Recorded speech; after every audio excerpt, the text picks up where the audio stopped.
All right, gang. Welcome to Dogtown Ag. So, obviously, very much still under construction, but I'd I'd really debated long and hard about, do I just finish it and then show you guys the finished product and hopefully there's kind of a wow, or do I show it to you in stages? And I think I want to show it to you in stages because I think I think it's important for maybe some of the younger guys or some of the new guys to go, oh yeah, this thing didn't just start off amazing. It had to be made something awesome. So I'm hoping that, over the course of the time doing this, that's what we end up with. Now, so with that said, let's just start right here. So first thing I know people are going to ask, these came from JHR Customs. They are kits I had to assemble, paint, put together, and then I used Kynar.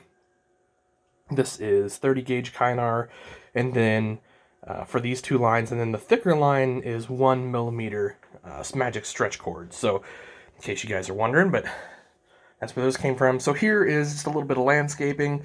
Yeah, I don't know what's going to happen here yet.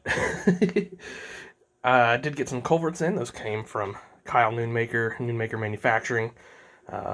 Punky KN's animations over on most of the social medias.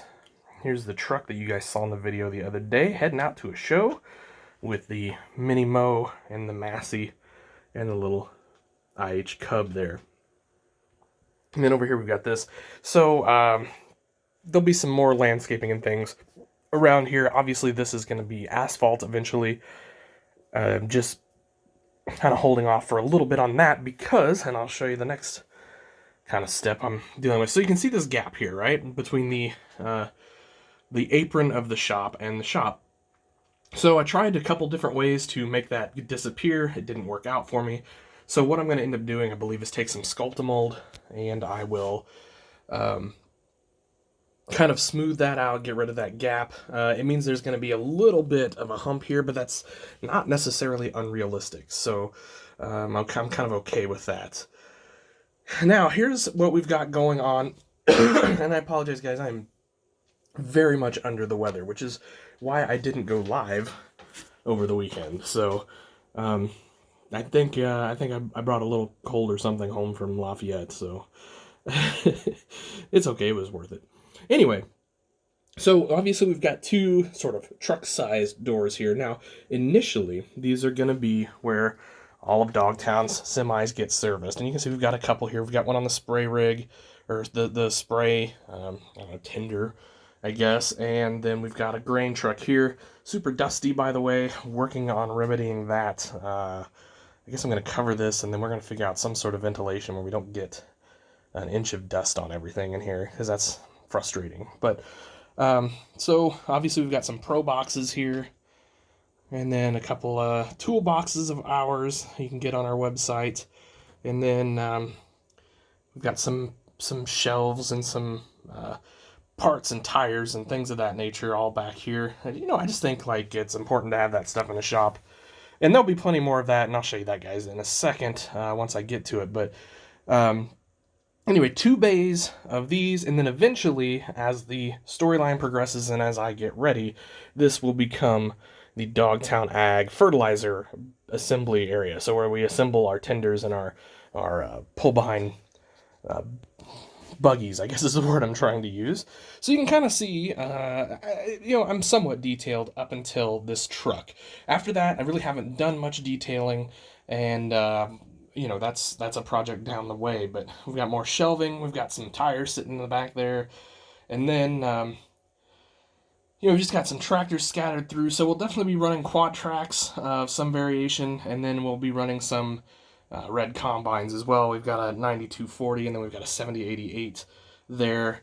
And then kind of moving over, you can see the bathroom. Nothing in the bathroom yet. We have not detailed that any. We've got a 1206 Classic sitting over there, built by my buddy Jeff Norden. And then I'm just experimenting with my hose cutter on where to put it.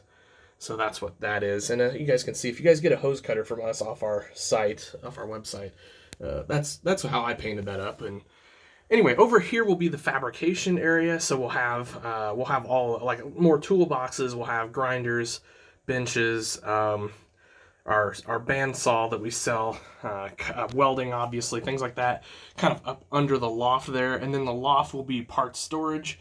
So I've got a lot of boxes and things and such to get that part storage looking like part storage. But first, I've got to do below before I can even start in on that top. And you can see it's sagging a little bit, so I've got to fix that as well. So anyway, that's it so far. Off to this side, to the right side of the camera, will be the main office, and then there'll also be our fuel and chemical tanks, and then in the back behind will be our seed tanks. So anyway, get an idea of what's going to happen here, and then we'll dress up this outside too. We've got a little bit of repair to make to the building itself. We've got to kind of touch up some of the paint, and then I'll put like those yellow parking poles here, so you don't hit the shed. We'll get some signage, things like that. So that, guys, is Dogtown Ag so far. It's making some progress anyway. It looks a heck of a lot better than it did a week ago. So thanks for watching, guys. Really appreciate it. I got a couple more Lafayette videos coming, so don't worry. Just was kind of waiting for my voice to get stronger to be able to do the narration over the displays and things like that. So anyway, but I thought I'd rip off a quick video here real quick for you guys. So thanks, guys. Have yourselves a great day. Happy tractor hunting.